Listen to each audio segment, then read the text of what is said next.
Picture this with me. You're walking through an old, beloved house. The bones are good, the foundation is solid, but over time, walls have been added that divide once flowing spaces into cramped, separate rooms. The light struggles to reach the center. The house still shelters, but it no longer breathes. It no longer has the magic that it once had. Then comes a day you decide to renovate. Not tear down, never tear down, but open up. To remove the walls that divide, to let the light fill every corner, to create spaces where people gather and move freely, where laughter can echo and tears can be held, where the full spectrum of human experience can unfold while honoring the beautiful foundation that has held everything together through the years. This is the moment we're living in as Unitarian Universalists. We are in the midst of a spiritual renovation that should make every one of our hearts race with possibility. But let me be clear. This change is not about abandoning our intellectual heritage. God knows we need thinking people in the world right now. But opening up new spaces for the heart, the body, and the soul to flourish alongside the mind. For too long, we've been known as the thinking people's religion. But friends, we're so much more than minds on sticks, aren't we? We're embodied beings with hearts that yearn for connections. We're spirits that long to sing and dance and pray and weep together. I get really excited thinking about this because I've seen those moments when we let ourselves be whole. In my church experiences, I've watched faces light up when someone realizes they can be both logically minded and spiritually moved. I felt the power in the rooms when skeptics and mystics discover that they're working towards the same vision of the beloved community. And let me tell you, as someone in seminary learning from people on the leading edge of this, I see signs of a spiritual renaissance in our faith. If I may say so, this may be our own great awakening that honors where we've been by boldly claiming where we're going. And church, I promise you, this new Unitarian Universalism will take your breath away. Let's first talk about where we've been. Our Unitarian Universalist ancestors were revolutionaries. I like to use the term spiritual rebels. Their courage still moves me. I think of the Universalist Hosea Ballou, whose heart could not accept a God of eternal punishment. Or Unitarian Theodore Parker, who preached that the moral arc bends towards justice with such fierce hope it echoed into Martin Luther King Jr.'s voice. These ancestors gave us extraordinary gifts: the freedom to think critically about our faith, to embrace Darwin and Einstein alongside Buddha and Jesus, to create communities where atheists and theists can work together for justice and discover that they're practicing the same love. But somewhere along the way, something got lost. In our very understandable zeal to be the respectful, rational, and reasonable faith, we began to reduce the importance of the very things that makes our religion transformative: mystery, ritual, ecstasy, and spiritual practice. We became, as one UU church ministers of music said, God's frozen people. I felt this myself sometimes, and maybe you have too. That moment when you wanted to sing out in worship, but worried you'd seem like you're unsophisticated. When you felt moved to tears by something sacred, but embarrassed by your own emotion. We created communities where it was safer to analyze spirituality than experience it. And the cost? Well, the cost has been real. We've sometimes become communities of the kind, the thoughtful, the well-intentioned folks, but not always the communities of the transformed. We've attracted people's minds but struggled to reach their hearts. We've offered intellectual freedom but not always spiritual transformation. I think of the young adults who've told me, I love what Unitarian Universalism stands for, but I don't feel like it feeds my soul. And then there's a story that breaks my heart and gives me hope. I follow this popular atheist YouTuber because she has really good insights. And in one video, she admitted something vulnerable. She longs for community that comes together and performs rituals and shares values and that cares for each other, but without the sticky dogma of religion. I was like, that's us. And her viewers had the same response. And they immediately suggested Unitarian Universalist churches. But her response stopped me cold.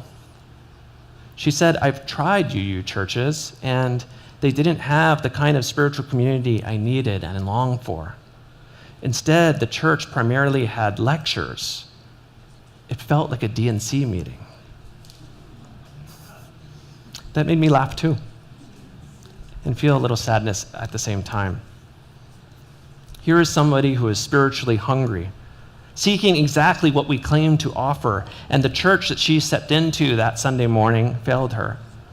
Not because UU values are wrong, but because we've forgotten that shared values without shared spiritual practice is just, well, a political meeting.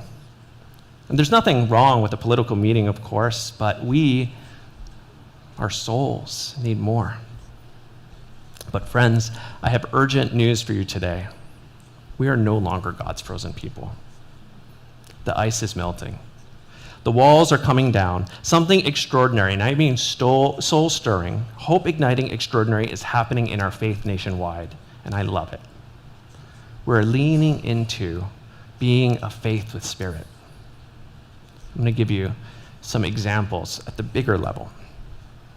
After years of study, thousands of conversations, and yes, prayer, because that's what discernment is, even if we don't always describe it as prayer, we voted to transform how we describe our faith. We moved from the 7 principles and 6 sources to 6 values centered on love. Now you might think, what's the big deal? We changed some words in our bylaws, but oh, beloved community, this change made me want to dance with excitement, just because of the way it was retooled. Just listen to the difference. Where we once had principles we affirm and promote, language that really engages our minds, we have shared values that we live, quote, through the spiritual discipline of love. Did you hear that? Spiritual discipline of love. This is the language of practice, of transformation, of a faith that changes not just how we think, but how we are in the world. And at the center, at the very beating heart of it all, is love. Not love as a nice sentiment or a political slogan, but love as the power that holds us together. Love as the force that transforms us. Love as our spiritual discipline, our religious practice, our sacred calling, and perhaps our very purpose for being. And the values aren't just words. We've adopted an image of the 6 values you may have seen. They dance around the center like petals around a flower. I've seen also some churches use images that look like an electron around an atom. You see interdependence, pluralism, justice, transformation, generosity, and equity. And if you can't remember all of those, don't worry, I'm still learning too. Each one calls on us not just intellectual assent, but to embodied practice, to ways of being that engage our whole selves. Let me read to you the words that accompany transformation, because I think they're just beautiful. It says, we adapt to the changing world. We covenant to collectively transform and grow spiritually and ethically. Friends, this is not just being open-minded. It is committed to ongoing spiritual evolution together. It is saying we expect to be different people because we're in religious community with each other. And these values don't just describe what we believe, they describe how we commit to living, growing, and being transformed together. They make spiritual demands on us. They call us to be changed by our faith, not just informed by it. There's another thing that's pretty cool: the music. If you want to see the spiritual renaissance in action, if you want to feel what embodied Unitarian Universalism looks like, look no further than our new virtual hymnal, Sing Out Love. It's brand new. We're building a collection of songs and resources through an accessible online platform that will grow and change and be added to over time. According to those who created the hymnal, this virtual hymnal will help us live into our prophetic calling as a joyful, liberatory, and anti-oppressive faith. Joyful, liberatory. Can you imagine? We're claiming joy, actual embodied, can't help but smile joy as part of our religious calling. I get emotional thinking about it because music is where I first learned that my heart and my mind could dance together instead of fighting. Because when we sing together, something magical happens. We breathe together. Literally synchronize our breathing. Our hearts begin to beat in rhythm. Our bodies move. Our spirits soar. I love that this church has invested in its music program. I think that it's a sign that it's leaning into a broader UU movement towards embodied worship. Because when we lift our voices together, we stop being a collection of individuals who happen to agree on some ideas and become a genuine spiritual community. There's an old joke about Unitarian Universalism I want to share with you. A new person comes into a UU church, they sit in the front row, and they felt so moved by the sermon that they say, "Amen!" A longtime member looks over and says, "Excuse me, sir, we don't say those kind of things in this church." And he says back, "Well, I'm sorry, but I feel religion." And she says, "Well, you certainly didn't get that here."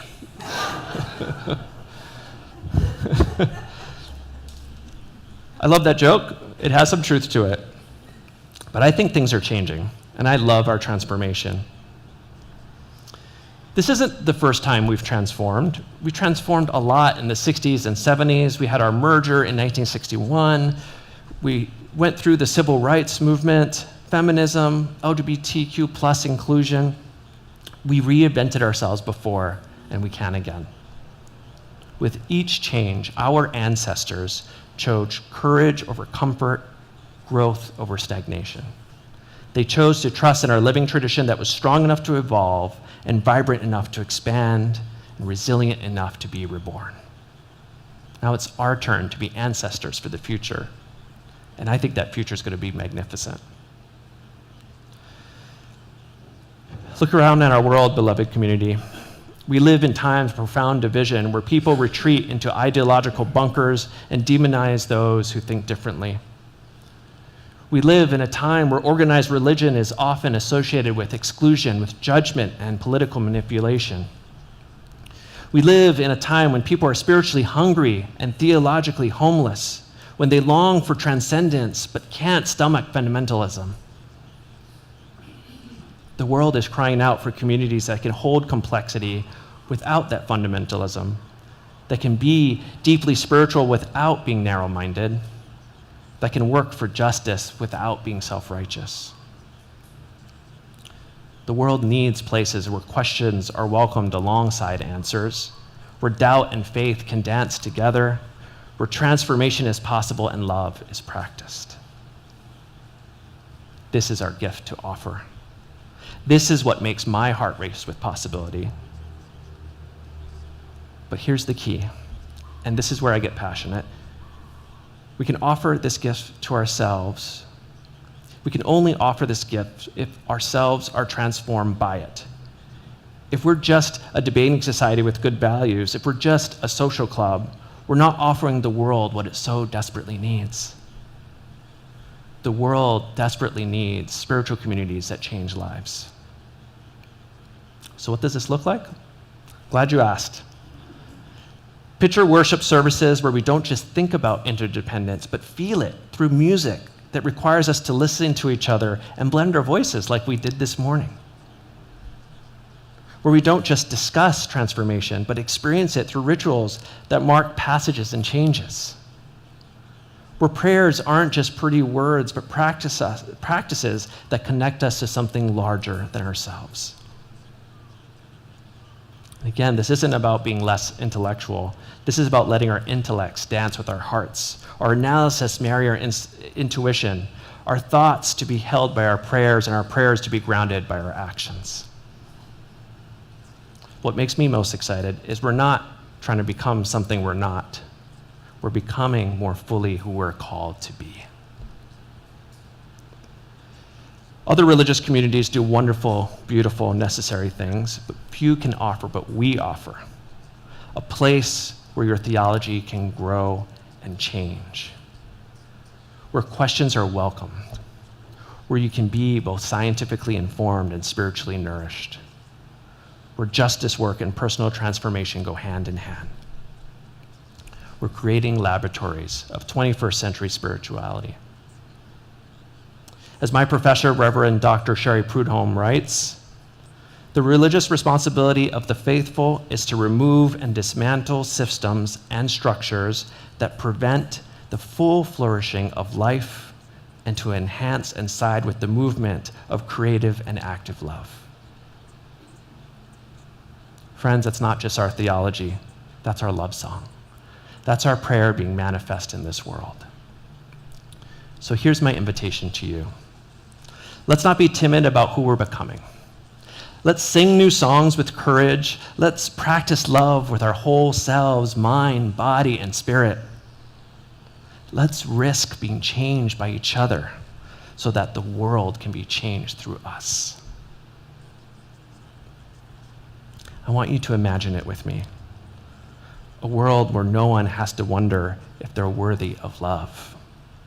A world where children growing up are surrounded by blessings. A world where the lonely are gathered in, the grieving are held, and the joyful have a place to dance. Friends, that world is not a dream because I see the ice melting. I see the walls coming down. I see the light pouring in. And together we are building a house of love. A house where all are welcomed. A house where justice is born. A house where spirits are set free. That house, my friends, is Unitarian Universalism. And the world is waiting for us to open the doors wide open. May it be so. Blessed be. Amen.